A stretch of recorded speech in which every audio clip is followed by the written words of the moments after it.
And now, it's time for DJ Rocky's Secret Files with Jello.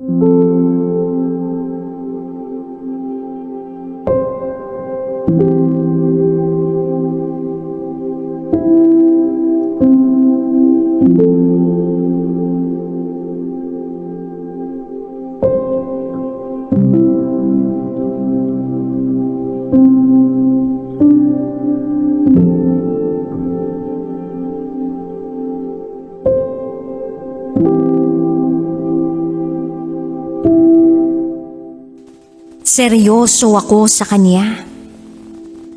Pero para sa kanya, joke lang ang lahat.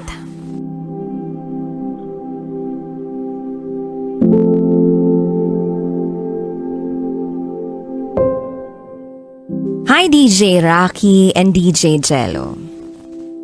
Itago nyo na lang ako sa pangalang Bay. At ito, ang aking secret file. September 2014, nang magkakilala kami ni Chip. Hindi niya tulay na pangalan. Nagkakilala kami dahil yung kalaro ko sa volleyball ay pinsan niya. That time, isa siyang engineering student sa Baguio. Very masculine itong si Chip. Matangkad, macho, singkit, maputi. Tsaka laging mabango kahit pawisan. At ang kilikili, kahit hindi nagde-deodorant, walang amoy. Parang ang sarap tumira sa kilikili niya pang habang buhay. And aside from his nakakapaglaway na looks, mabait siya. Maalalahanin, marunong magpahalaga ng tao o bagay. Generous. Saka taong simbahan. Umuuwi lang siya sa lugar namin kapag wala silang pasok o tapos na yung SEM nila. So nung araw na ipinakilala siya sa akin ng pinsan niya, sa kadahilanang ako yung nakatatanda sa grupo, at close ko yung pinsan ni Chip, nagsimula lang ito sa hi and hello. Pagkatapos ng game, hiningi ni Chip yung cellphone number ko para daw kapag may dayo, message ko lang daw siya para sasali siya. Ang sabi ko naman, sige, yun lang naman pala. Binigay ko naman. Then after 2 weeks, niyaya ako ng friend ko na mag-overnight sa isang resort. Habang naliligo kami, sumigaw yung isa kong kaibigan na may tumatawag daw sa cellphone ko. Sa hindi naman ako mahilig makipag-text mate noon. At wala akong maalala na tatawag sa akin ng gabing yun. Pero sinagot ko pa rin yung tawag. At pagkasagot ko, may umiiyak sa kabilang linya.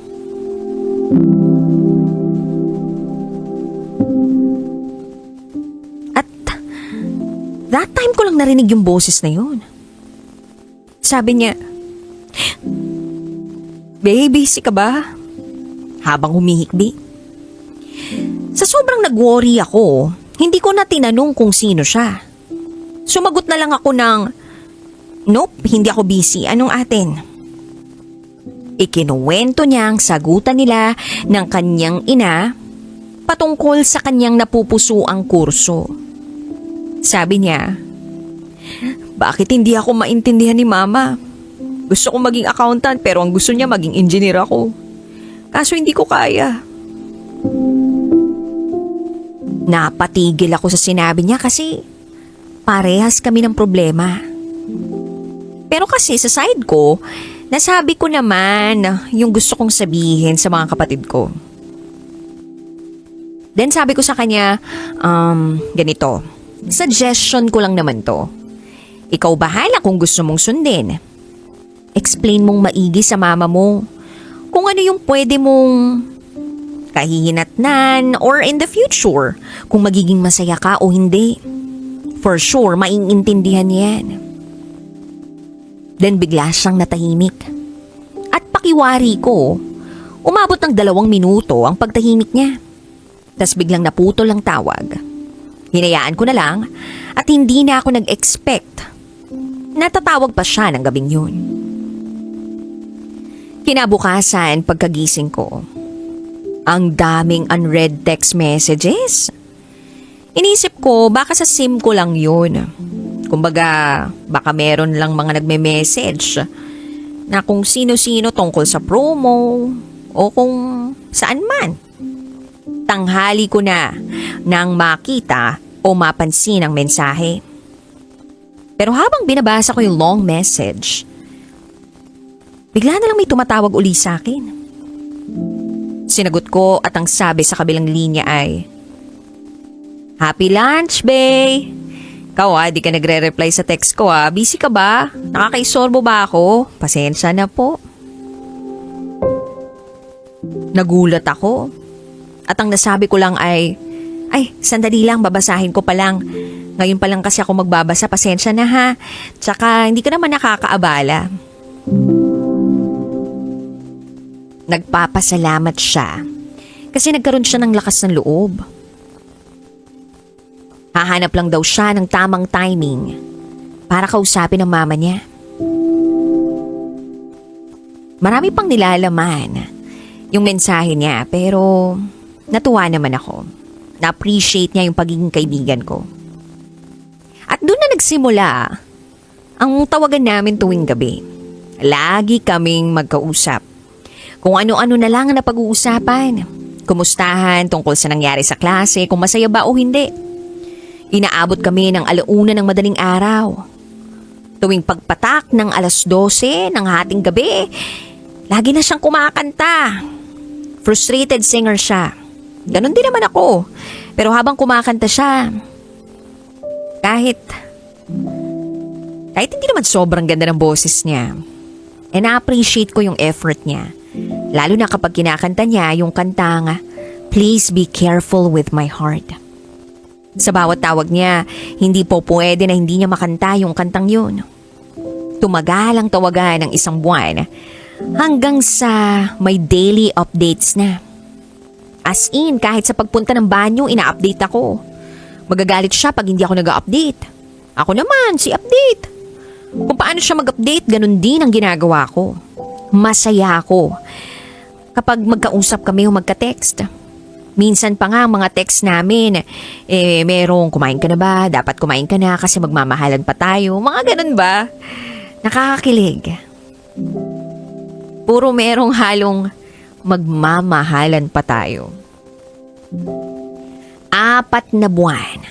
4 na buwan na ganito ang setup namin. Ang saya-saya ko, yung tipong sa bawat gising ko, napakaganda ng ngiti ko. Kahit bumagsak sa exam, okay lang kasi may nagpapasaya sa akin. May mapagkukwentuhan ako kung sakali. Pagkatapos, 1 buong araw siya na hindi nagparamdam. Hinayaan ko lang. Baka kasi busy siya. 8 PM na yon at nag-text siya sa akin at ang sabi, "Bae, nasan ka? Anong ginagawa mo?" Sumagot ako. "Dito lang sa boarding. Tinatapos ko yung big book na project namin habang nilalagnat pero kaya ko pa naman." "Bakit?" Tapos hindi siya nag-reply. Hinayaan ko lang talaga siya. At ang nasa isip ko lang nung araw na yun ang matapos ang project namin at itutulog ko na. Kaso biglang kumatok ang landlady namin at ang sabi niya ay, "Be, may naghahanap sa'yo sa labas. Paalala ko lang ha, may curfew until 9 PM lang tayo." Nagulat ako, napaisip ako. At sino tong hinayupak na bibisita sa akin ng ganung oras?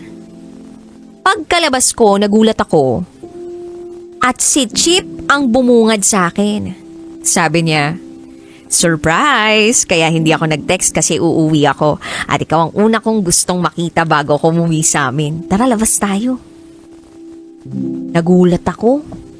Then sabi ko, hindi pwede, may curfew kami. Until 9 p.m. lang. Hindi ako papayagan ng landlady.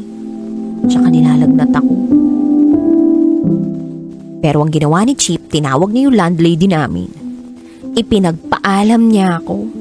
At ang sabi niya ay, "Hi tita, good evening po. Hihiramin ko lang po muna tong si Bay. Huwag po kayo mag-alala, babalik ko siya bago mag 9 p.m.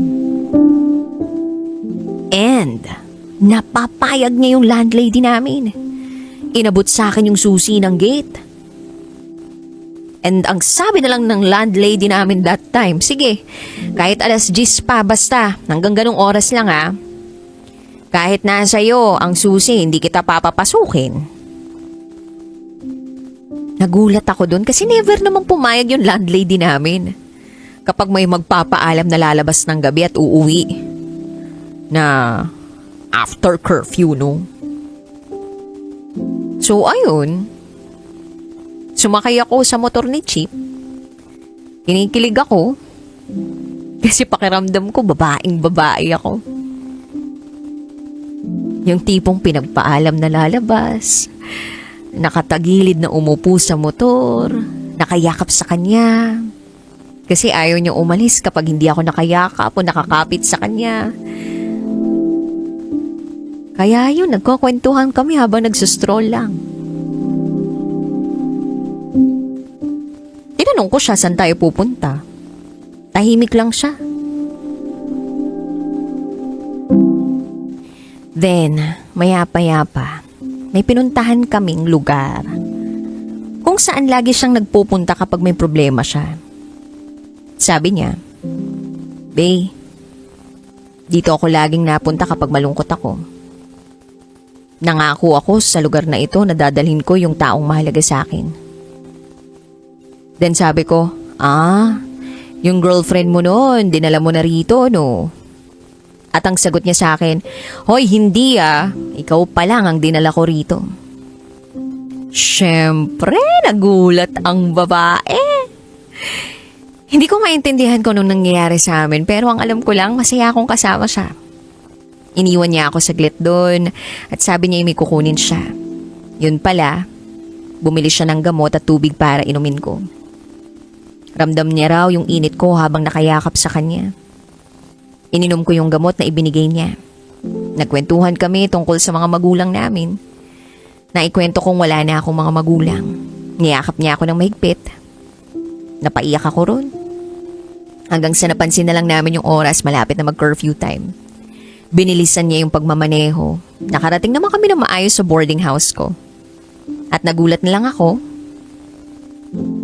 nang maihatid niya ako sa boarding house.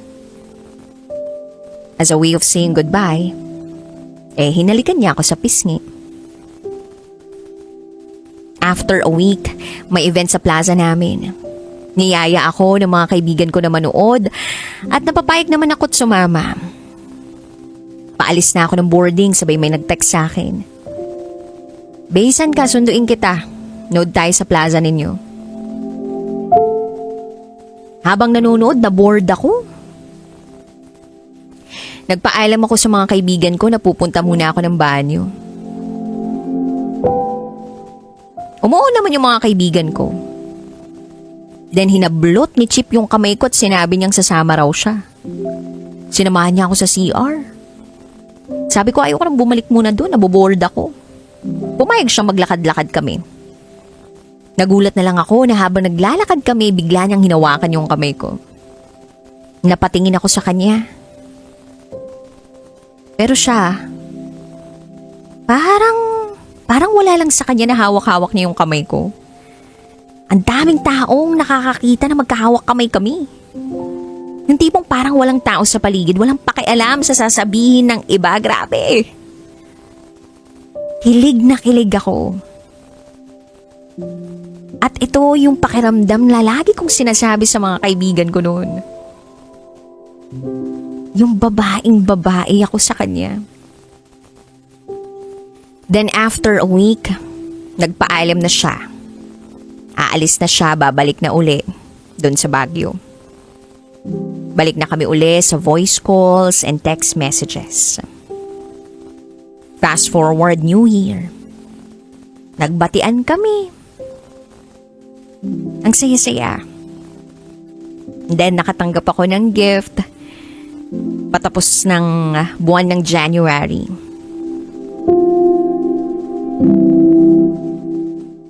Naiiyak nga ako eh. Kasi pakiramdam ko ang special ko. Binigyan niya ako ng unan. At sa tuwing umuwi ako galing school, yung unan na yun, yung hinahanap ko para yakapin. Kapag nalulungkot ako't namimiss ko siya, yakapin ko lang daw yun. Dumating ang araw ng mga puso. Nakapag-decide ako na umamin na sa kanya na gusto ko siya. As in, mahal ko na siya. Kapag tumawag siya, sasabihin ko na sa kanya. After namin kumain ng mga ka-boardmate ko, tumatawag siya. Pagkasagot ko, handa na akong sabihin kaso malungkot yung boses niya. Tinanong ko siya kung bakit. Ikinuwento niyang bumagsak siya sa isang subject niya at natatakot siya na sabihin yun sa mama niya. So to the rescue na naman ako. Nagbigay na ako ng advice at hindi ko na sinabi yung gusto kong sabihin sa kanya. Hindi ako nagkaroon ng oras para sabihin sa kanya yung tunay kong nararamdaman. Pinalipas ko na ito hanggang sa nawala na sa isip kong umamin sa kanya.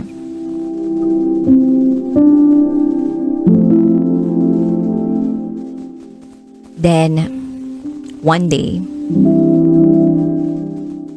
nakipag-inuman ako.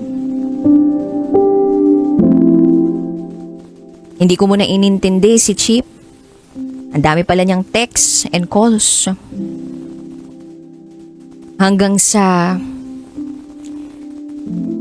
alas 5 na ng madaling araw noon. Tumawag siya, sinagot ko. Tinanong niya ako kung bakit hindi raw ako sumasagot sa texts and calls niya.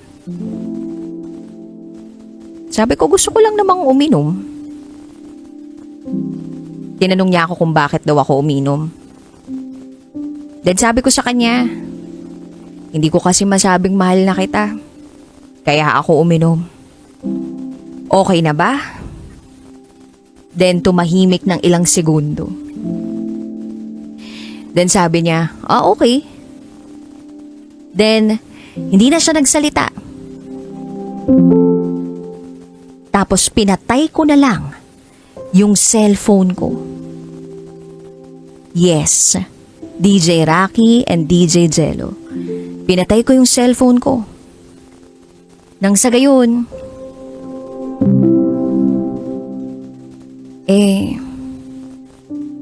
makapag-isip-isip ako.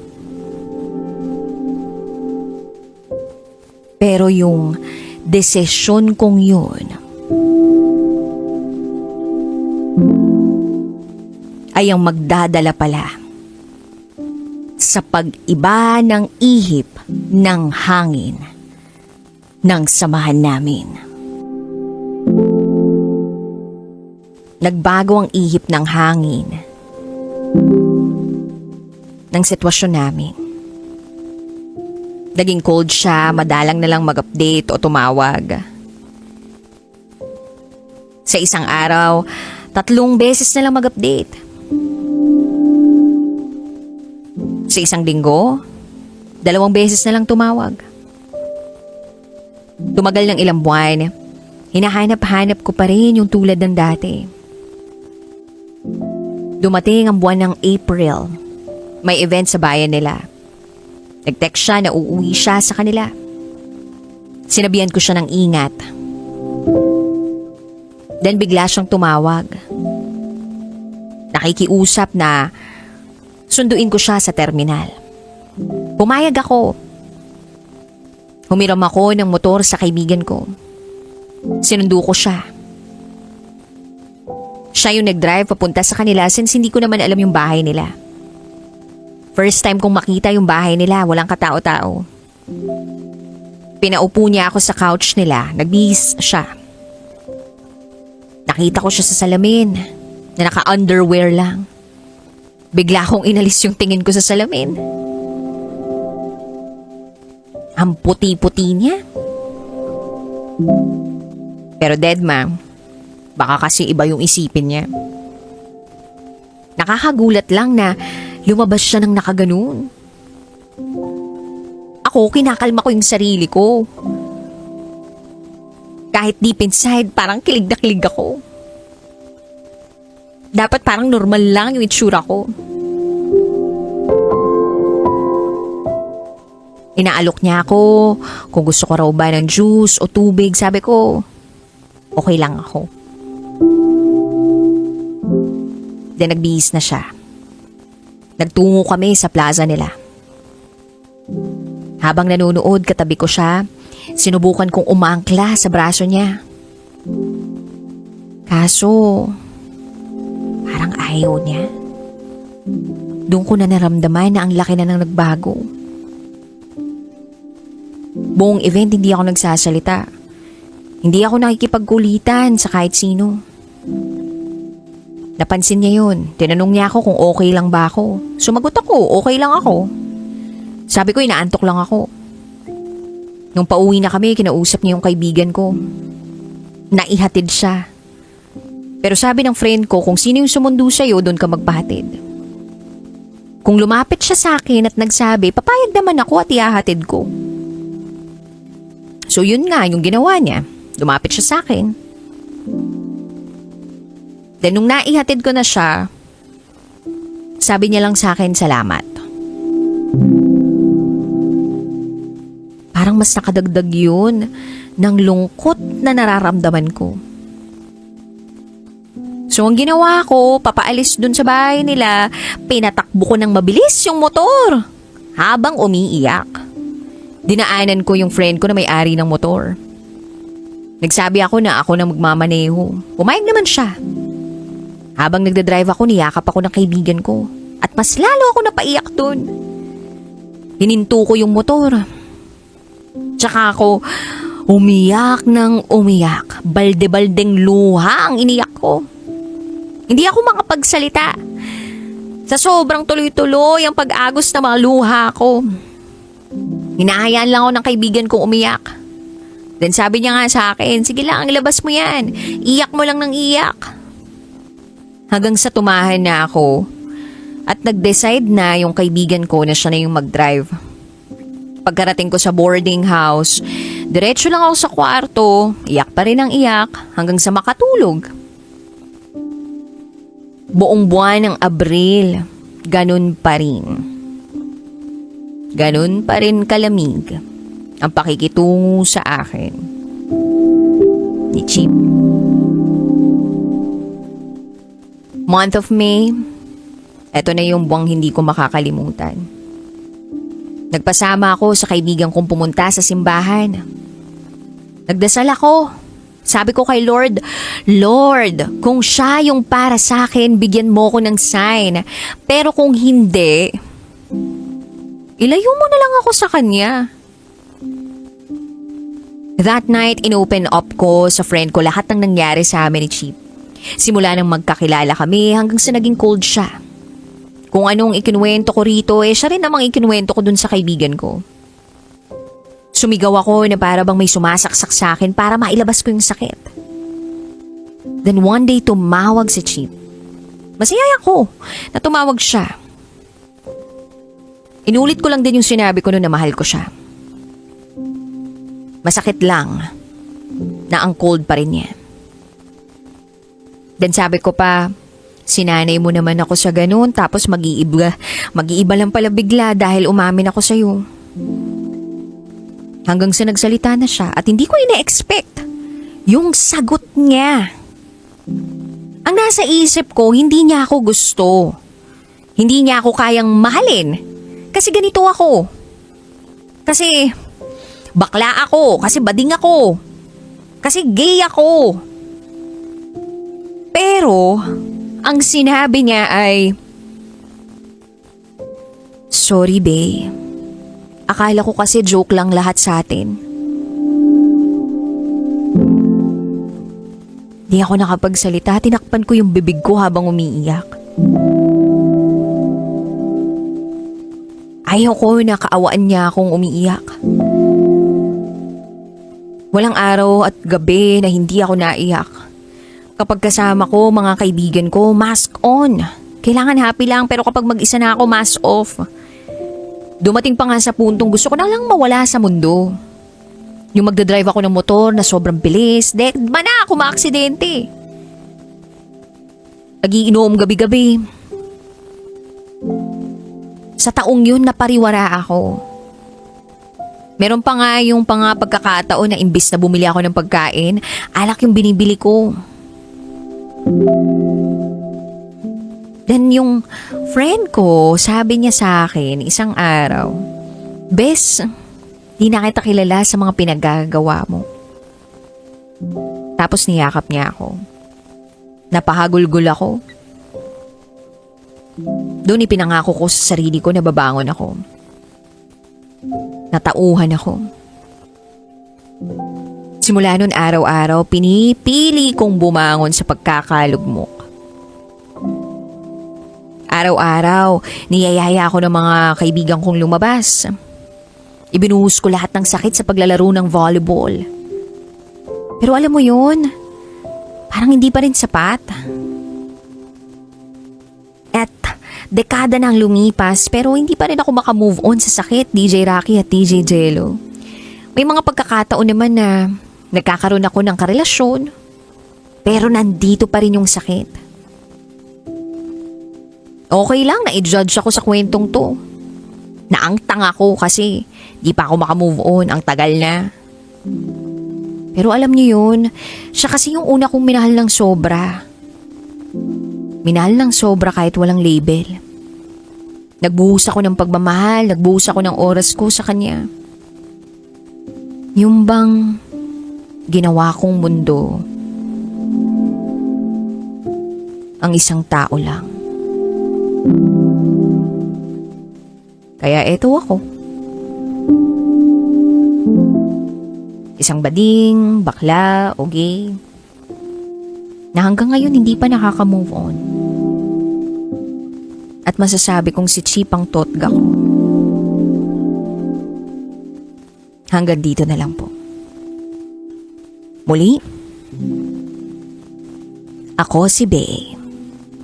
At ito, ang aking secret file. And now, it's time for DJ Rocky's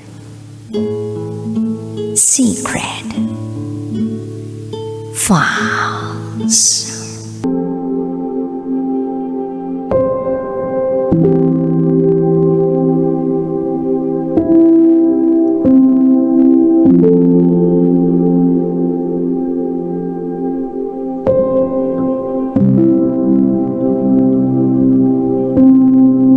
Hanggang ngayon, ang alam nila ay virgin pa ako.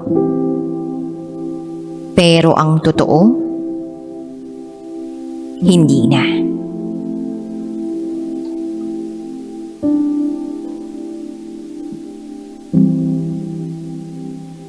Hi DJ Rocky.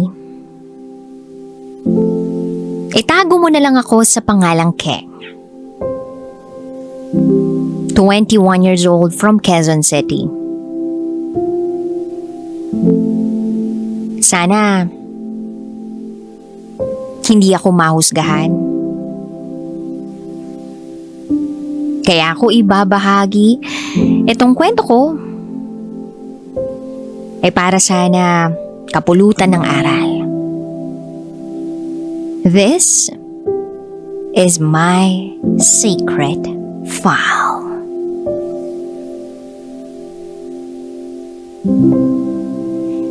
"17 years old ako nang may makilala akong lalaki na itago na lang natin sa pangalang John.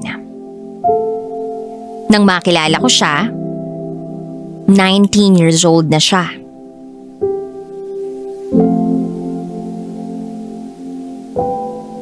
Nakilala ko siya through my best friend. Dati siyang classmate ni John. Same school din kami ni John nung araw na yon, kaya lagi ko rin na siyang nakikita tuwing kasama ko yung best friend ko. Nung una naman, wala akong pakialam sa kanya. Although, hindi maitatanggi, nagwapo siya. May tinatago ring talino, pero maloko. Kilala siya sa school dahil lagi siyang laman ng guidance. Ako, isa sa mga Girl Scouts. Maraming nagre-report sa kanya dahil sa kalokohan nila ng mga classmates niya.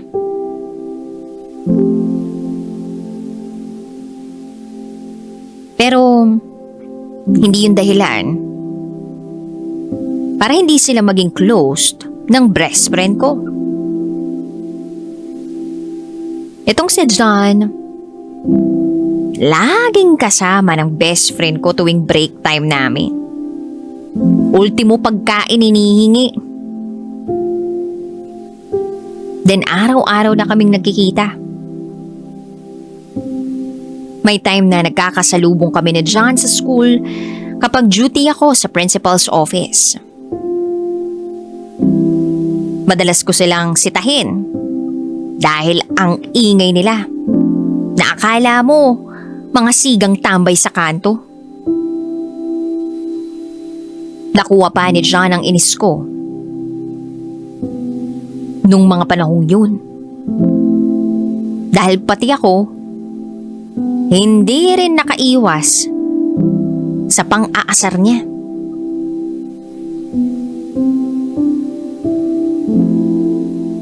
Akala mo naman close kami. Pero aaminin ko, DJ Rocky, nang dahil sa pang-aasar sa akin ni John, parang natutuwa niya ako sa kanya.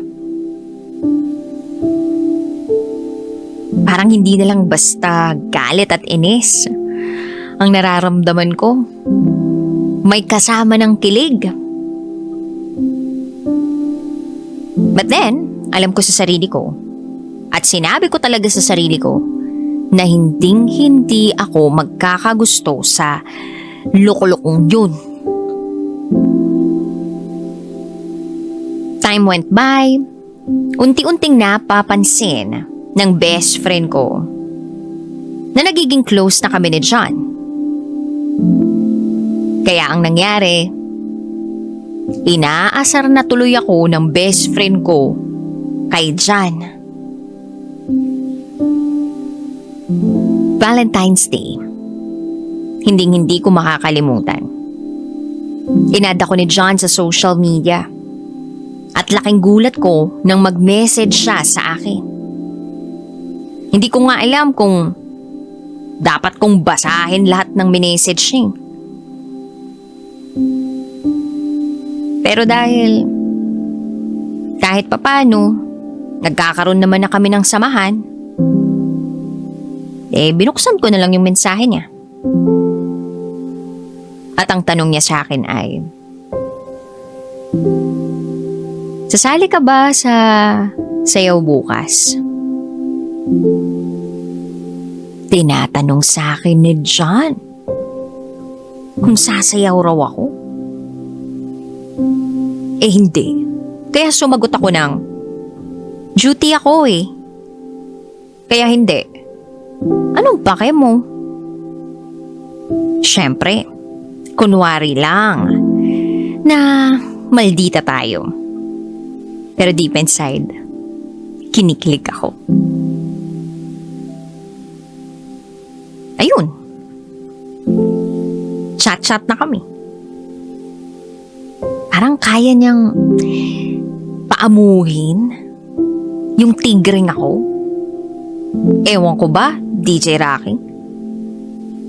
Then, Feb 16. Birthday ng best friend ko. Siyempre, invited ako at invited din si John. Nag-chat sa akin yung best friend ko. Uy, dapat maganda ka mamaya kasi ikaw yung best girl ko sa party. Nag-reply naman ako ng, syempre naman tol. Pero kabado ako, DJ Rocky. 6 p.m. ang start ng party ng BFF ko. Kaya bago mag 6 p.m. nag-makeup na ako at nagsuot na ako ng dress. Tiningnan ko yung itsura ko sa harap ng salamin.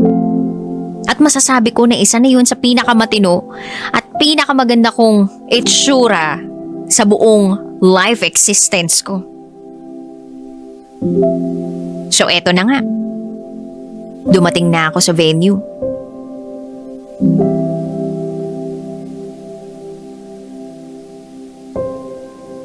Medyo nahihiya pa ako.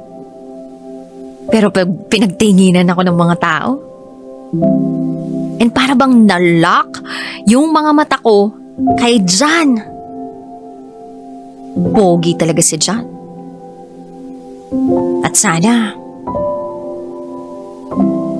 magandahan siya sa akin. Maya-maya pa nilapitan niya na ako.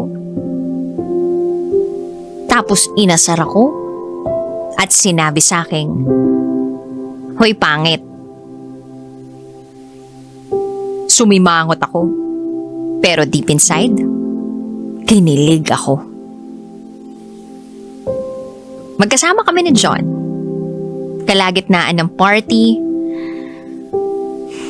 nakaramdam ako ng hilo. Naparami ako ng shot. Pumasok ako sa isang kwarto para magpahinga. Arkilado naman ang buong resort kaya kahit saan pwedeng matulog. Pagpasok ko sa kwarto, nakaramdam ako ng takot. Pero mas nangingibabaw yung pagkahilo ko. Kaya nag-cellphone ako doon sa loob ng kwarto kahit nahihilo ako. Nagsi-cellphone lang ako na nagsi-cellphone. Iniisip ko na baka makatulog din ako. Maya-maya pa, nakita ko na may message si John kaya inopen ko. Bigla na lang akong nagising sa pagkakahilo ko nung mabasa ko ang chat niya. Tinatanong niya ako kung nasaan daw ako. Gusto raw niya akong makausap. Nag-reply ako. Sinabi ko kung ano yung room number ko. Maya-maya pa nakarinig na ako ng katok. Bumukas na ang pinto. 1 a.m. na yon. Nagkwentuhan muna kami. Kinumusta niya rin ako. Tapos nagkwento siya ng mga kung ano-anong kalokohan niya.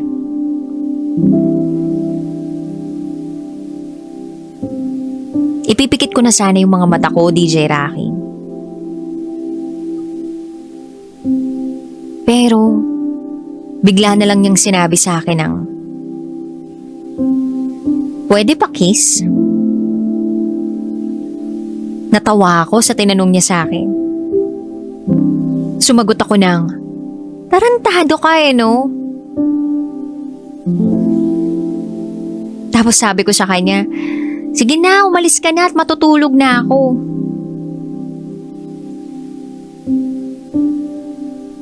Pero, nagulat ako sa sinabi niya. At ang sabi niya ay, "Sige na, isa lang." DJ Rocky, noong mga oras na yun, halo-halong emosyon ang nararamdaman ko.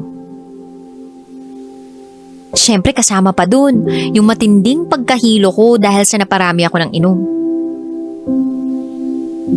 Pumayag ako. Nahumalik siya sa labi ko. Pero, akala ko hanggang dun lang yun. Meron pala akong magagawa na hindi ko akalaing magagawa ko.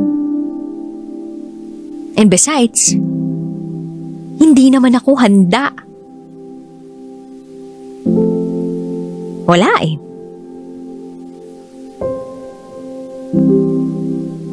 Damang-dama ko yung excitement, yung kaba, yung kilig.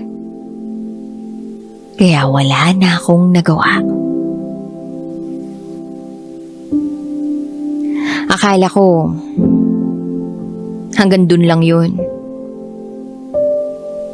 Bumitaw na ako at umastang ayokong mangyari ang gusto niya.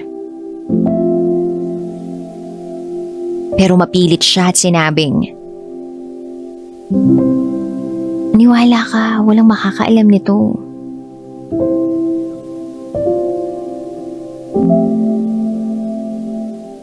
At dahil matagal-tagal na kaming magkaibigan at nakuha naman niya yung tiwala ko, sumagot ako ng sige. Unti-unti niyang hinawakan ng kamay ko. Then naklakbay na ang mga kamay niya sa mga hita ko.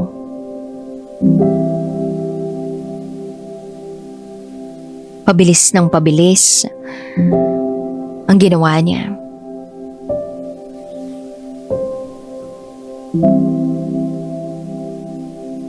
And after mangyari ng bagay na yon,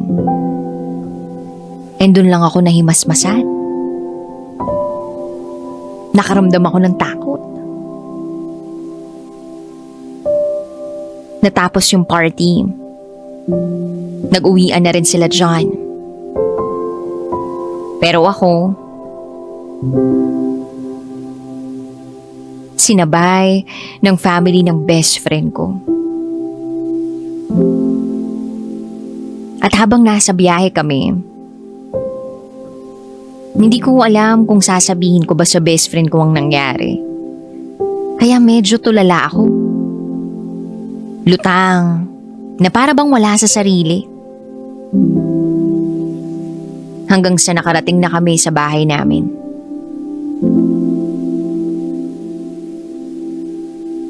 Nagdaan ang araw. Wala kaming chat ni John sa isa't isa. Naisip ko na baka nahihiya din siya tulad ko. Then the following day, nag-message si John. Bumati siya ng good morning. Tinanong niya ako kung kumusta ako. Sabi ko okay lang ako. Kahit na gustong sumigaw ng isip at puso ko na naguguluhan pa rin ako. Na nagigilty ako. Kasi bakit ko nagawa yun? Bakit namin nagawa yun? Maya-maya pa nag-message uli si John. Nangihingi ng sorry.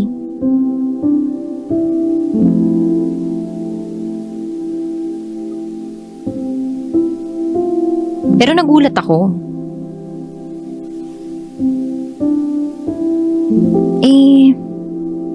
Bakit siya nangingi ng sorry? Wala man lang siyang sinabing explanation dun sa sorry niya? Wala man lang siyang nabanggit na nagawa niya?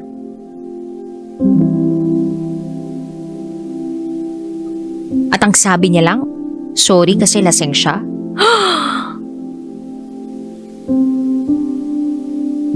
Yun yung kadalasang naririnig ng mga babae. Kapag merong lalaking gumalaw sa kanila. Kaya Dumagdag sa isipin ko kung ginusto rin kaya ni John ang nangyari sa amin o baka dahil lasing lang din siya. Mabaliw-baliw ako kay iisip. Kaya nag-reply ako kay John at sabi ko, okay lang, sana sa atin na lang yun nangyari. Medyo matagal na bago niya nakita yung message ko. Then dumating ang Lunes. Makikita ko uli si John. Kinalma ko ang sarili ko. Then nakita ko si John at ang mga kaklase niya. Ewan ko ba sa sarili ko kung bakit ako nakakaramdam ng hiya? Pati takot. Na baka ano ang sabihin ni John sa akin, na baka pagsabihin ni John ang nangyari sa amin sa party. Pero nagulat ako nung lumapit sa akin si John, binati niya ako ng nakangiti. Agad din ako nag-hello sa kanya. At doon ko napagtanto sa sarili ko na mahal ko na pala si John.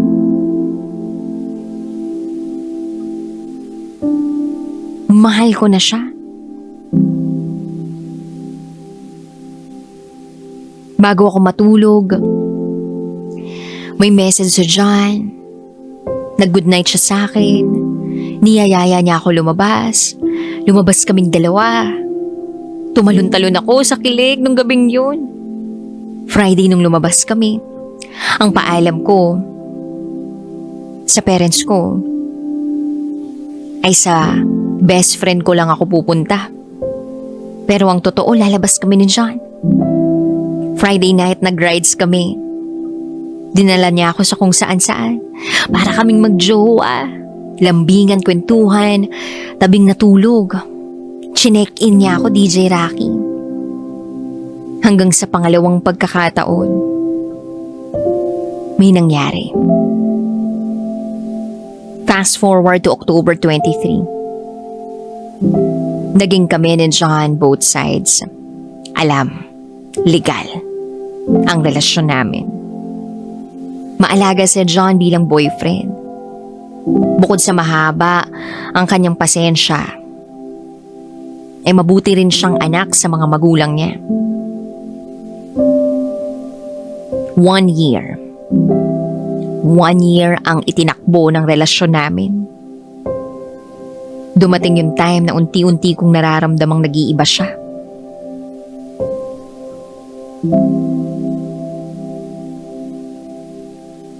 Tinanong ko siya kung ako pa rin ba o may iba na siya. At ang sagot niya sa akin, itigil na namin ang lahat. Unahin ko na lang daw yung pag-aaral. Babalikan niya raw ako pag okay na. Nangako siya sa akin, DJ Rocky, na wala siyang ibang mamahalin habang nag-aaral kaming dalawa. Nagdesisyon akong pumayag sa gusto niya dahil totoo naman na dahil sa relasyon namin, medyo nalilihis kami ng focus. Nawawalan kami ng focus. Kasi lagi kaming laman ng rides. Nag-hotel kami. Kaya kahit masakit sa akin, tinanggap ko yun. Up until now, close kami ni John. At ako pa rin ang girlfriend niya. Or should I say, acting girlfriend niya. Sa ngayon, ang alam ng mga taong nakapaligid sa amin ay virgin pa ako. Na puro pag-aaral lang ang inaatupag ko. Pero ang totoo, hindi na. Sa mura kong edad, naisuko ko ang sarili ko sa taong mahal ko. Sana balang araw ay maging kami na ni John. Sa tamang pagkakataon, sa tamang sitwasyon, at sa tamang oras. Sana hindi magbago ang pangako niya. Sana matupad niya yun. At itutuloy ko ang buhay ko. Umaasa na lahat ng yun ay mangyayari. Hanggang dito na lang po, DJ Rocky. Muli, ako si Keng. At ito ang aking secret file. And now, it's time for DJ Rocky's Secret Files.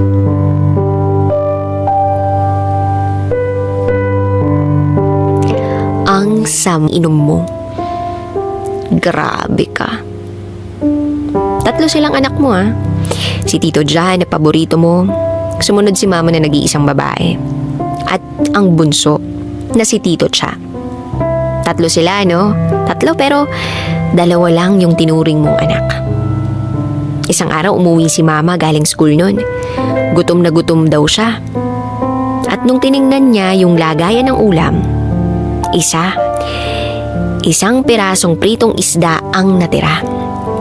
Pero anong sabi mo? Huwag mong kainin yung ulam ng kuya mo at baka nagugutom yun pag-uwi. Hindi mo ba naisip na baka nagugutom din si Mama nun? At dahil naging ganon ang routine ninyo, nagpa siya si Mama na humanap ng trabaho para may pangkain siya at pangtulong na rin sa inyo noon. Hindi nagtagal, nakahanap din si Mama ng trabaho. Naging sweeper siya. Oo, at the age of 17 habang nag-aaral ang mama ko, nagtatrabaho siya bilang sweeper para makatulong sa inyo. Sweeper din ang trabaho ni Lola noon. Tapos isang araw, may pumunta sa bahay ng mga pulis. Hinahanap ang Tito John ko. Nakasaksak daw to. Sa lahat ng pwedeng mamana sa'yo, yung pagiging siraulo pa talaga. At dahil wala si Tito John, kasi nga hindi pa siya nauwi sa bahay, si Lola ang sumama sa presinto. Nagmakaawa ang Lola at Mama ko sa mga pulis para lang hindi makulong si Lola kasi yung tito ko minor de edad pa lang nun eh. Eh ikaw Lo, anong ginawa mo ha? Wala. Dami ng gastusin dito sa bahay. At dahil uubod ng bait ang tito ko, sumagot siya ng, mag-aasawa na lang ako kaysa magbayad ng kuryente dito sa bahay. Tapos umalis din siya nung araw na yun. Isang buwan nang makalipas, bumalik siya. May dalang babae. Pinakilala niyang asawa niya na. At umalis uli kasi bubukod na raw sila. Nabawasan ang gastos sa bahay kasi 4 na lang sila nun. Tuwing uuwi ka, lagi kang may dalang pasalubong. Pero para lang sa bunso mong anak. Hindi mo talaga tinuring na anak yung mama ko, no? Ewan ko ba, bakit ang laki-laki ng galit mo sa kanya noong mga panahon na yun? Hanggang sa nakilala ni Mama si Papa sa isang furniture shop. They became couple for 3 years pero sa loob daw ng 3 years na yun, hindi minahal ni Mama si Papa. Pero, dumating yung isang gabi na may nanliligaw kay Mama. Tinutukan ng kutsilyo si Papa sa liig ng manliligaw. Pero ang sabi ni Papa, sige, patayin mo muna ako bago mo siya makuha. At doon lumambot ang puso ni Mama. Imagine, someone who is willing to face death just for you. Bumukod na sila si Mama. Tapos, kayong 3 na lang yung natira sa bahay. Then I was born on September 9, 2003. Ako ang panganay sa aming magpipinsan nun. Kaya si Lola yung nagpalaki sa akin. Then, August 2012, nagkaroon ng sakit si Lola. Dinala siya sa ospital ng Maynila para i-confine. Sorry, sir. Sabay iling sa'yo. Ang sabi nila sa akin, matagal nang nakikita ng lola ang parents niya. Sinusundo na raw siya pero ayaw ng lola kasi gusto niya pa raw akong makita at namimiss niya na ako. Umiiyak si mama noon habang paulit-ulit na sinasabing, "Ma, nandito na ako. Dala ko na yung pang-dialysis mo. Bakit naman hindi mo ko nahintay? Bakit sumuko ka agad?" At doon nag-flashback sa akin lahat ng memories with Lola. Yung unang beses na nagpunta kami ng paborito kong fast food. Naghanap pa nga siya ng tuyo nun eh. Kasi paborito niya yun. Yung time na nagmamadyong siya tapos hingi ako ng hingi ng pera kaya natalo siya. Pinalo niya ako ng 2x2 nun kaya iyak ako ng iyak. Pero kalaunan, inalok niya rin ako kung gusto ko raw ba ng ice cream. Hindi ko makakalimutan yun. Kay Lola. Kay Lola kasi ako lumaki. Hanggang sa magsaling pusa ako sa elementary. Ayun, siya ang kasama ko. Hindi kita pinapansin nun, Lo. And I'm blaming you for my Lola's death. Kung sana, ikaw yung nagtatrabaho habang nagpapagaling siya, hindi sana siya nawala agad.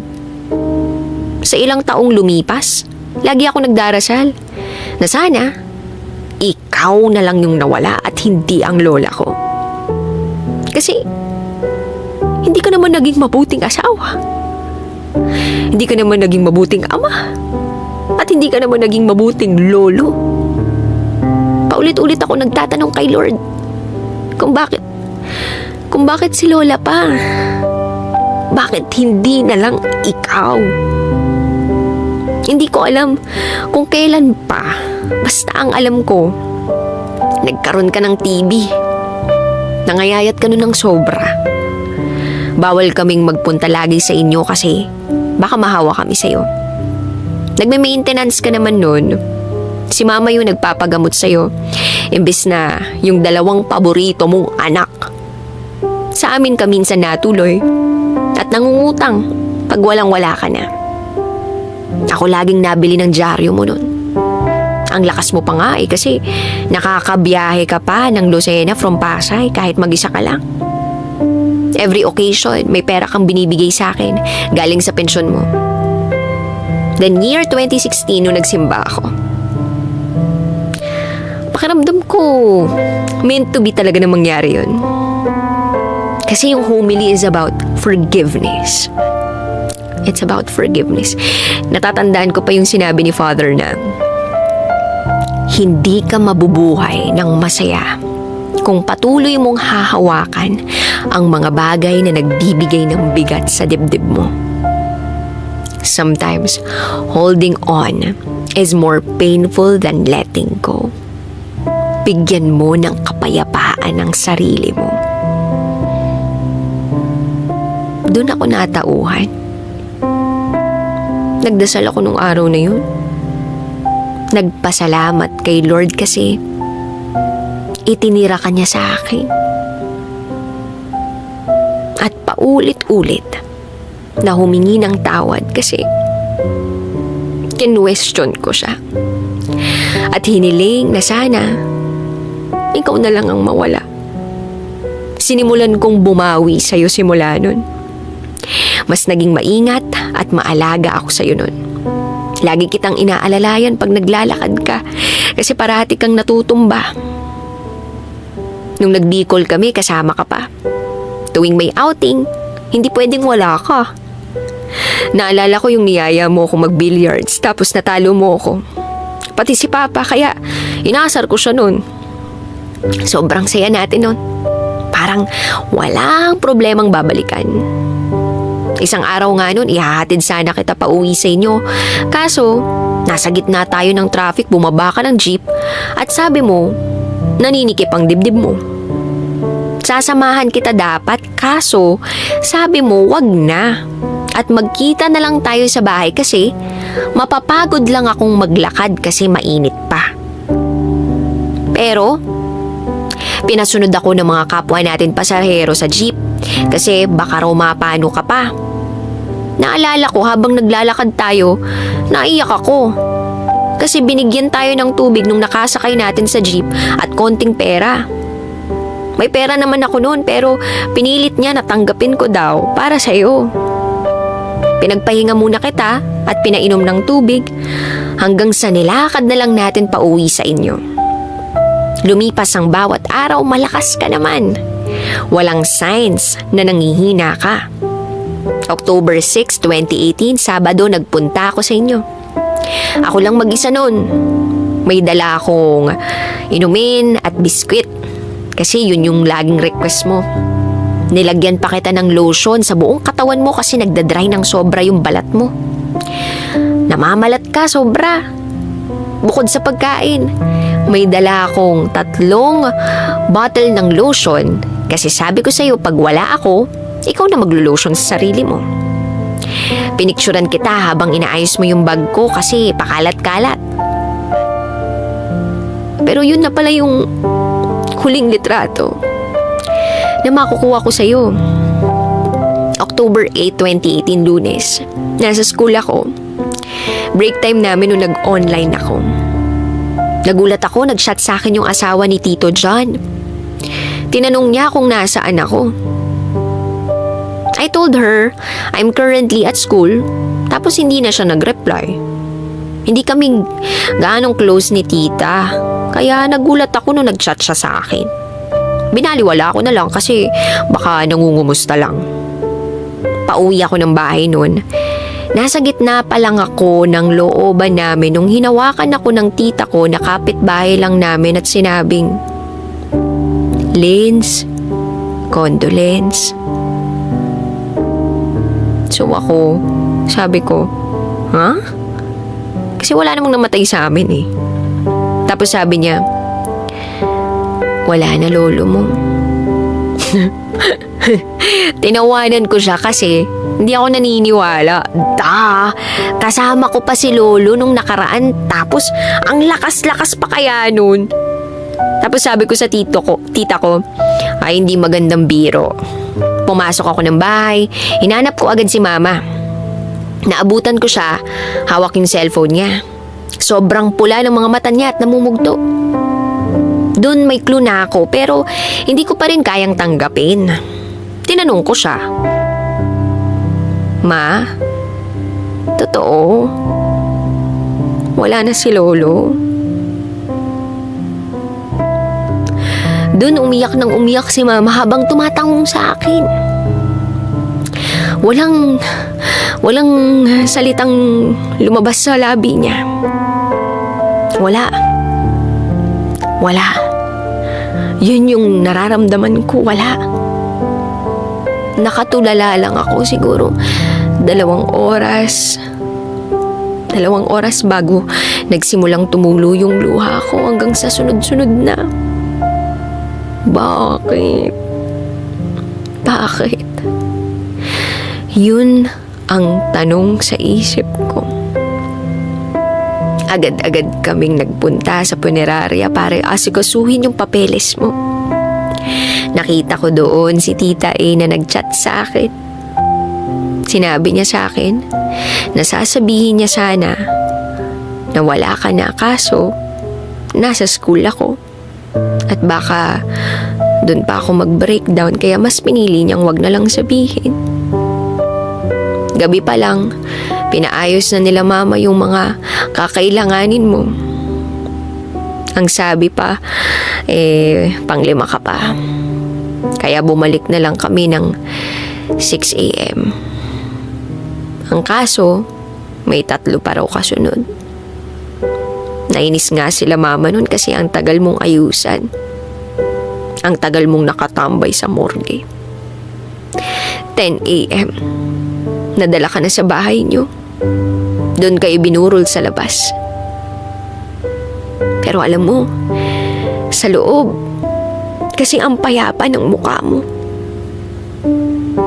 Monday afternoon, Ginigising ka nila tito para magmerienda sana kaso hindi ka magising.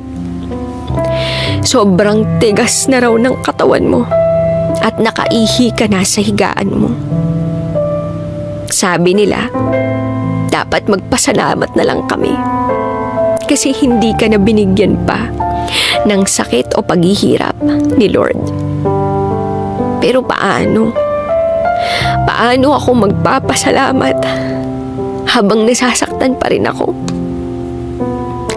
Nakaupo ako sa upuan katapat ng kabaong mo nakatulala. Tumabi sa akin si Tita A. Kinausap niya ako. Ang sabi niya, Linz, baka yun lang talaga yung hinihintay ni lolo mo. Ang patawarin mo siya. Masaya na siyang umalis. Kasi alam niyang napatawad mo na siya. Wala nang dahilan para manatili pa siya. Kasi siguro, iyon ang mission niya. Na bago siya umalis, dapat masaya na tayong lahat.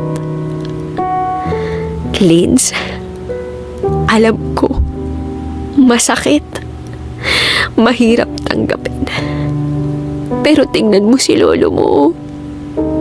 Ang payapa ng mukha niya. Mukhang masaya na siya ngayon kasama ang lola mo. Pagkatapos niyang sabihin yun, ihakap niya ako. Akala ko naubusan na ako ng luha. Pero mali ako. Iyak ako ng iyak nun. Ang daya-daya mo, Lo.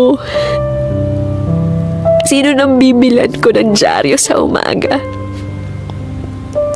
Sino nang ihahatid ko sa sakayan pa uwi?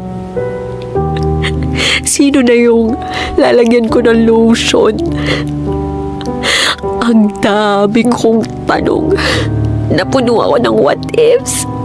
What if doon na lang ako natulog nung Sabado? What if doon na lang ako nagstay till Monday? Gigising ka kaya?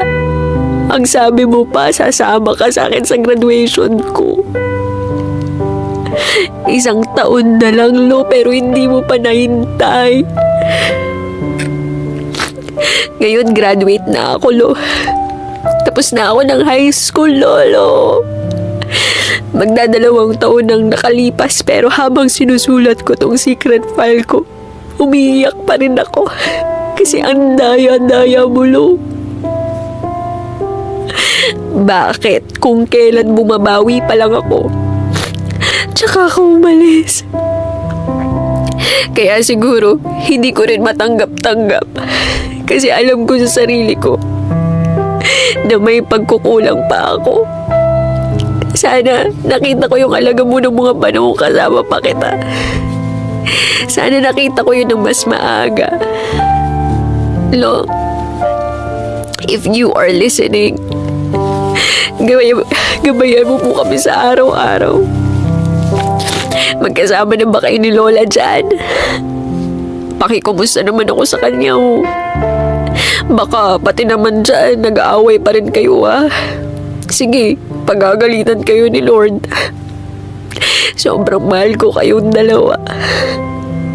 You two will never be forgotten.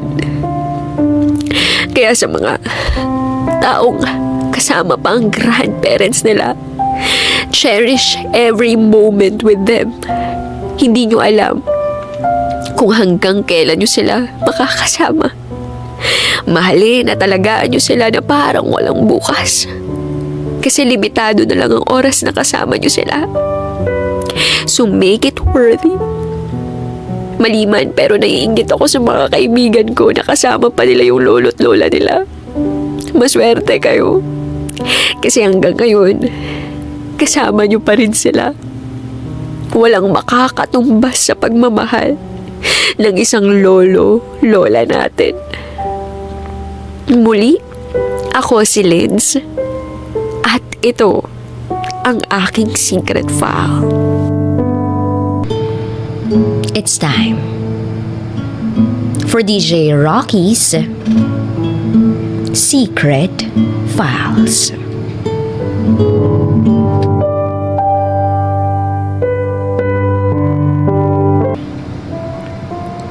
Pumayag siya na magtrabaho sa negosyo naman ni Mama.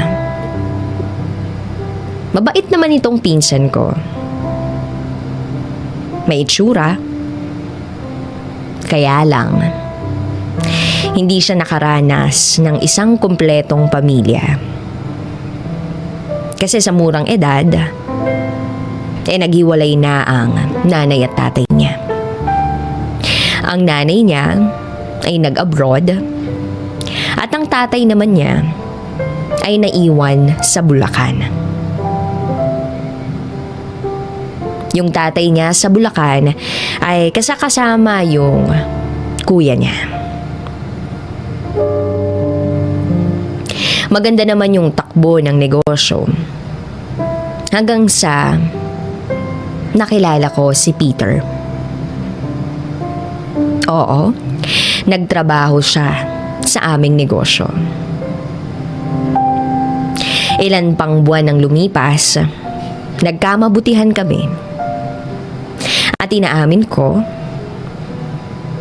naging kami at ginagawa namin noon ang mga bagay na dapat ginagawa lang ng mag-asawa. Fast forward. Nagbunga ang pagmamahalan namin ni Peter. Ipinanganak ko ang baby namin ni Peter. Sa pagkakataong yon, hindi ako nakapasok sa trabaho o pumapasok na sa trabaho dahil kapapanganak ko pa lamang.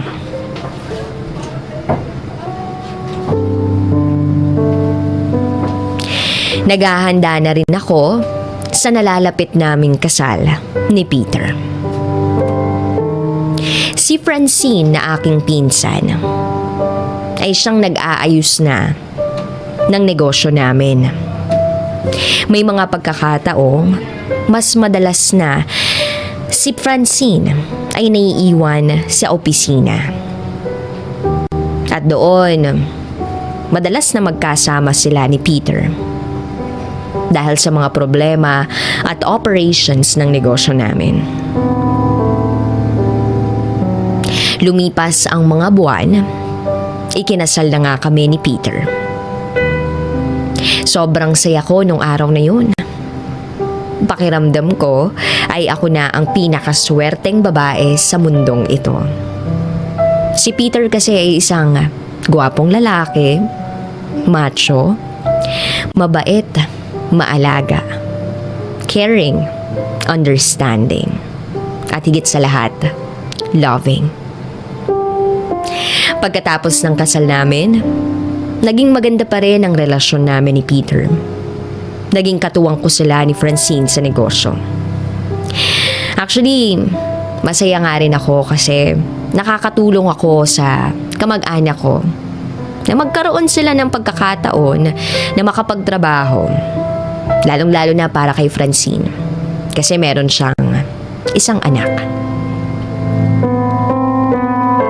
Oo, may baby na si Francine.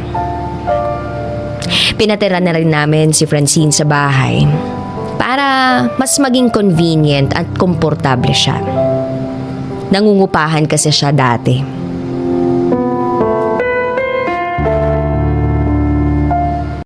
Fast forward, 1 taon ang lumipas. Naghahanda ako ng pampaligo ng anak ko. Nang makita ko si Rian na nakatapis ng tuwalya na para bang iba ang itsura. Tila ba nagmanas o lumaki ang katawan nito. Hindi ko naman maikakaila na magaganda at sexy ang lahi namin. Pero sa pagkakataong yun, biniro ko siya ng, "Nako, Francine, parang nahihiyang ka na sa trabaho mo O parang lumalakas ka ng kumain Ang sagot ni Francine sa akin, "Naku, masarap lang talaga kumain kaya ganito lumaki ako, ate." At fast forward. dumating ang pangalawang supling ko. Nakakatuwa lang dahil magkakaroon na ng makakalaro ang panganay namin ni Peter. Sa pagkakataong yon, medyo nahihirapan na ako kaya nagpahanap ako ng katulong sa asawa ko para sa mga anak namin. Para after ng leave ko, makabalik na ako agad sa trabaho. Lumipas pa ang ilang mga buwan. Nagdududa na ako kay Francine. Kasi parang hindi na normal yung paglaki ng kanyang katawan. Isang araw kinausap ko siya. Francine, may sakit ka ba? Kasi parang hindi normal yung paglaki ng tiyan mo. At ang sinagot niya sa akin ay, ate, nagpa-check up ako pero UTI daw sabi ng doktor. At sumagot naman ako sa kanya ng, ay nako, uminom ka kasi lagi ng buko. Alam na ba yan ng kuya mo?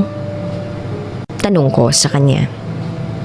At sumagot siya ng, hindi pa, pero okay naman na ate, kaya ko naman yung sarili ko. Fast forward, pinuluwas ng mama ko ang kuya ni Francine. Nagpasama ako para magpa-check up kasi baka may UTI din ako. Kasi kapapanganak ko pa lang din. Kasama din namin sa ospital si Francine. Sabi ko, Francine, magpa-check up ka na din. Baka okay na yung UTI mo. Huwag kang mag-alala. Ako naman yung magbabayad. Libre ko na sa'yo. At yun na nga, nagpa-ultrasound kami. Ang akala namin na may bukol siya sa tiyan niya.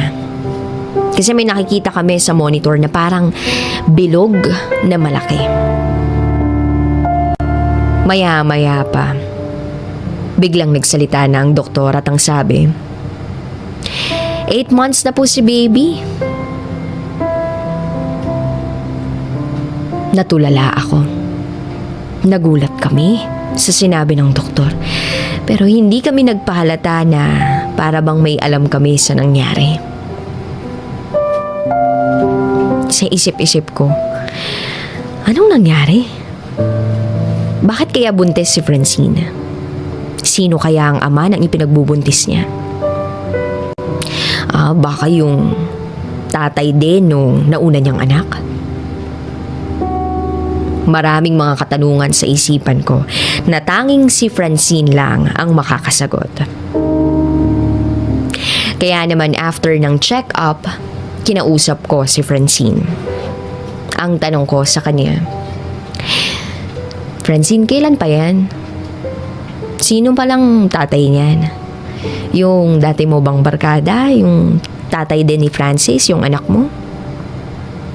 Hindi siya umimik.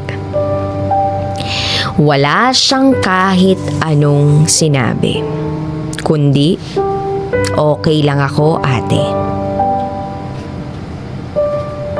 Kahit sino sa aming family members or relatives niya ay walang alam kung sino nga ba talaga ang tunay na tatay ng pangalawa niyang anak. Ang iniisip na lang namin, baka nga nabuntis siya ulit ng barkada niya. July nang manganak si Francine. Ako ang lahat gumastos sa pangangailangan niya. Kasi iniisip ko kamag-anak ko naman siya. May malasakit ako sa kanya. At naiintindihan ko ang sitwasyon niya ngayon. After 2 months, pinabinyagan na din namin ang anak ni Francine. Lahat kaming magpipinsan, nagtulong-tulong para sa espesyal na araw na iyon. Nagpresenta rin ako na maging ninang para sa anak niya. At bumalik na siya ng Bulacan sa tatay niya at sa kuya niya para maalagaan yung mga anak niya. Tumigil na siya sa pagtatrabaho at bumuo ng maliit na negosyo. Fast forward, humina yung business namin. Napapadalas din ang away naming mag-asawa. Napapansin ko na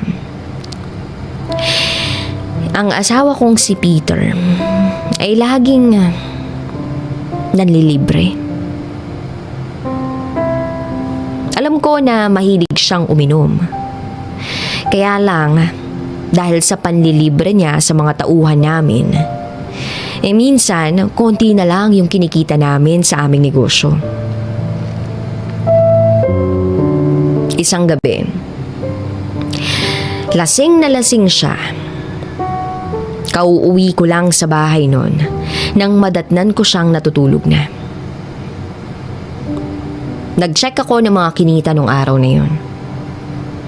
Nang meron akong mapansin na isang transaction slip sa kanyang wallet. Merong pangalan na nandoon ang pinsan ko. Nagtataka ako. Bakit nandito ang pangalan ng pinsan kong si Francine? Tiningnan ko din ang cellphone ng asawa ko kung merong mga orders sa kanya nang may biglang pumasok na message sa isang app na naka-hide. Hindi naman ako nangingialam ng phone niya. Ngayon lang talaga.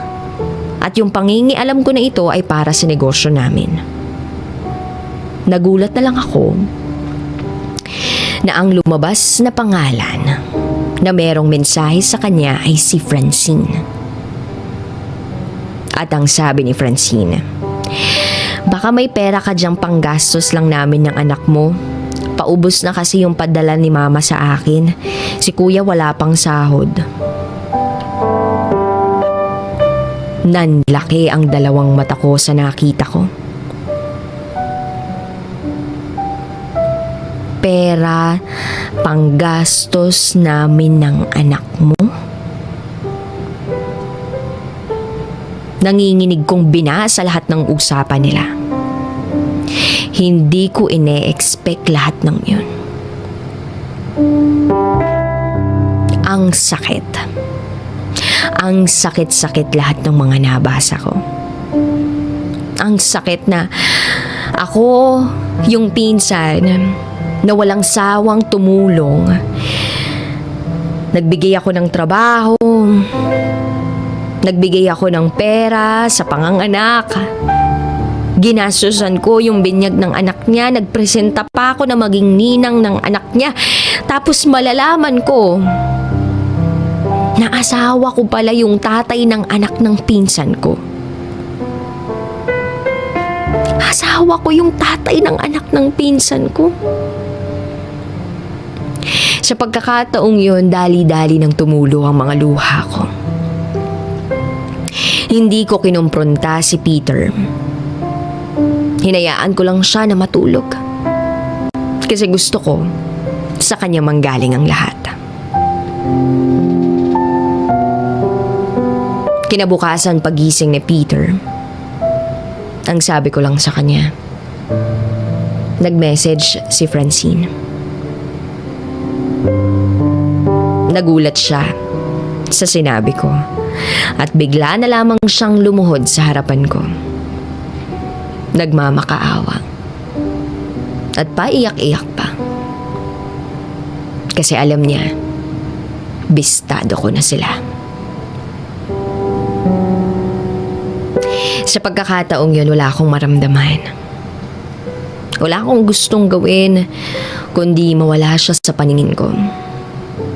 Iniisip ko yung mga anak ko. Ang sabi ko na lang sa kanya ay umalis na siya sa bahay na yun. Hindi na ako nakipag-communicate kay Peter at hindi ko na rin kinakausap pa si Francine. Hindi ko siya tinatawagan, hindi ko tinetext, kahit ano. At nalaman na rin ng buong pamilya namin ang nangyari. Masama ang loob nila kay Francine.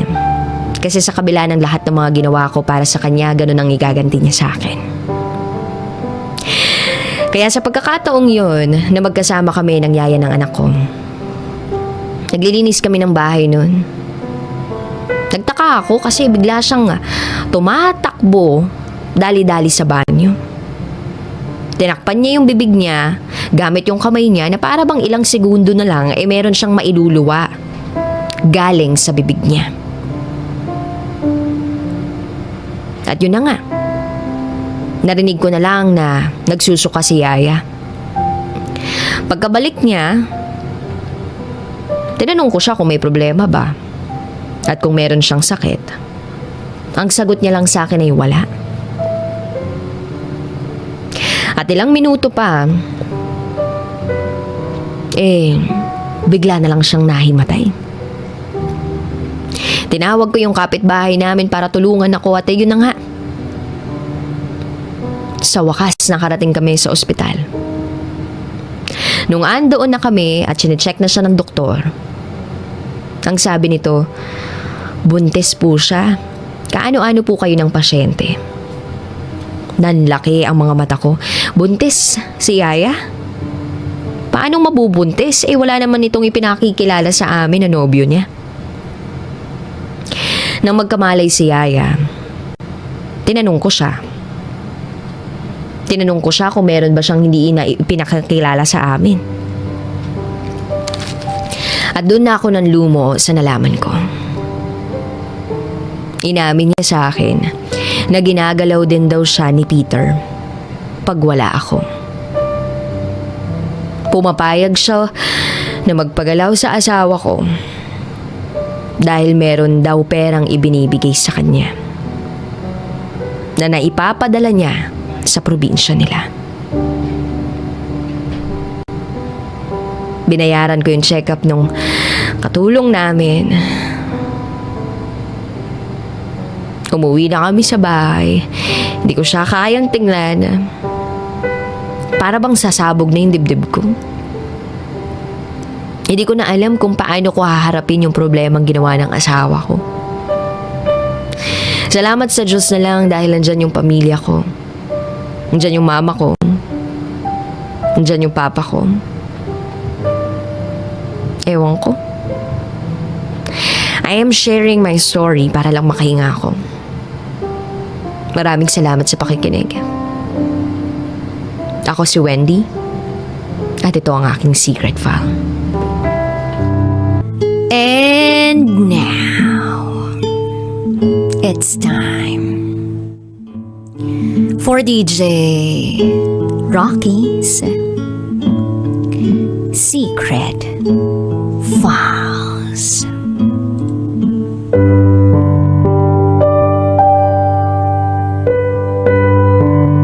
Mamayabang pero sabi nila, babyface daw ako.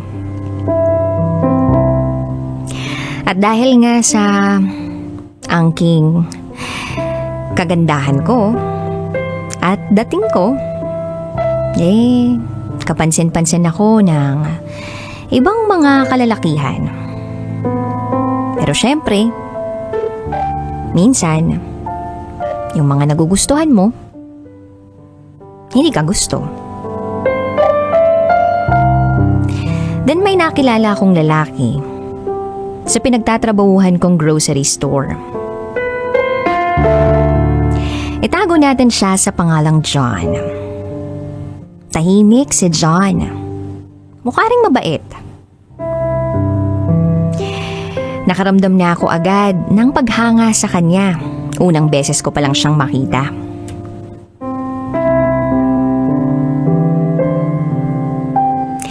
So, nasusulyap-sulapan ko lang siya. At alam ko na hindi siguro katulad ko ang type ni John. Dahil iba yung taong kinakausap niya.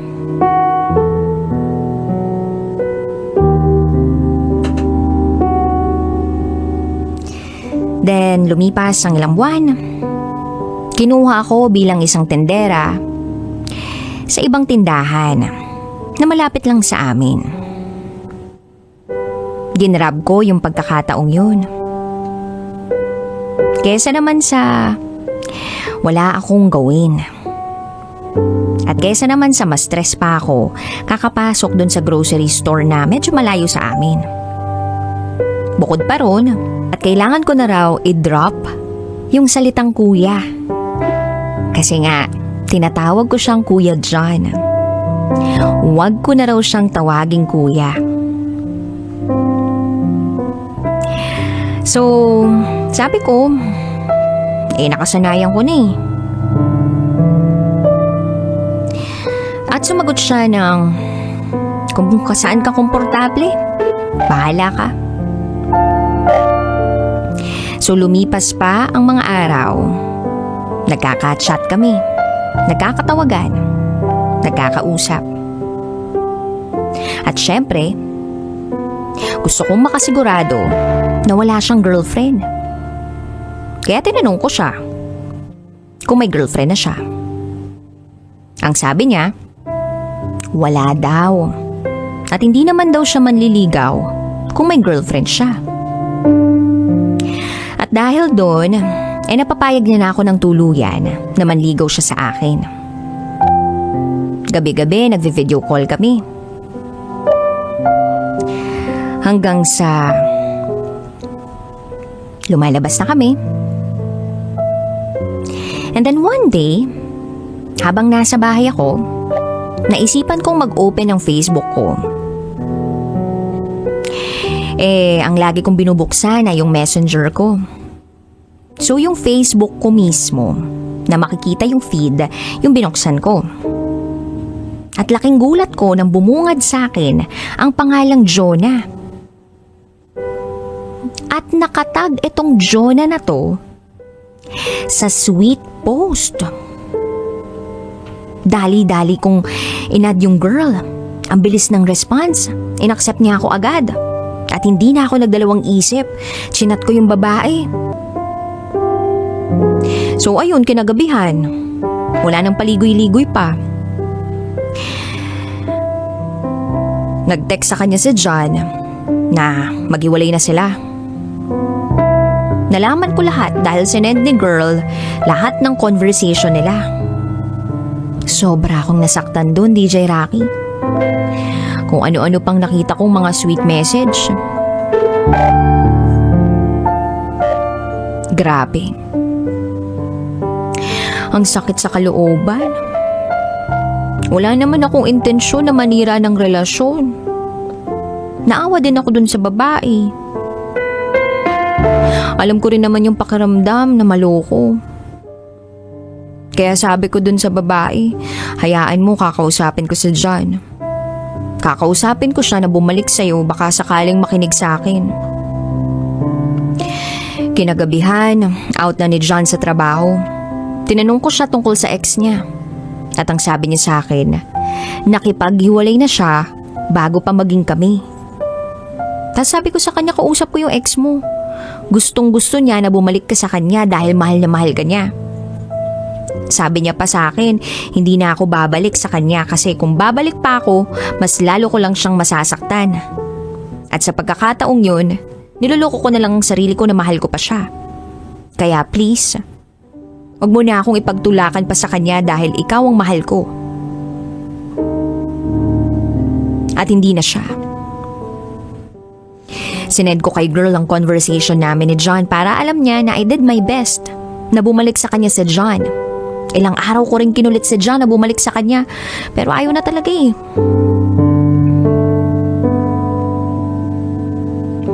So, ako na lang. Ang dapat kong gawin ay hiwalayan si John. At yun din ang suggestion ng babae. Para bumalik na si John sa kanya. So, okay naman. Sakto sa oras. Maayos naman. Kahit sobrang hirap ako maglakad, kunwari na lang wala akong naramdaman. Sa kamalas-malasan pa kinabukasan, inutusan ako ni mamang maglaba. Kaya pinilit kong tumayo kahit sobrang sakit. Then lumipas ang ilang linggo. Nakaramdam na ako ng kakaiba sa katawan ko. Naduduwal ako. Tapos may mga bagay na ayaw ko. Iritang-irita ako kay John sa tuwing naririnig ko yung boses niya. Then, nang mapansin yun ni John, sabi niya, magtanong-tanong daw ako sa mga kakilala ko kung sintomas ba ito ng pagbubuntis. Nang marinig ko yun, parang bigla akong binuhusan ng malamig na tubig. Parang nakonsensya ako bigla. Kasi syempre ang alam ng pamilya ko, nag-aaral ako. At alam nila na magtatapos ako ng pag-aaral. So, nag-iipon talaga ako ng lakas ng loob na sabihin sa buong pamilya ko, kaya ang naisipan kong gawin ay sabihin na lang dun sa isa kong kapatid na babae yung kalagayan ko. Sinabi ko sa kanya lahat. Tapos ang sabi niya, magpiti raw ako para makasiguro ako na buntis ako. So binilhan niya ako ng PT. Tapos ginamit ko. And then, ayun na. 2 guhit. Positive. Dahil kinabukasan, maayos din ang lahat. Then paggising ko ng umaga, parang nag-iba na ang pakikitungo sa akin ng asawa ko. Lumabas siya ng kwarto nang wala man lang salita. Na kahit ako nahiwagaan. Dahil tuwing umaga, mag-good morning siya sa akin sabay kiss sa noo. Pero nung umagang yun, wala. Naiyak ako.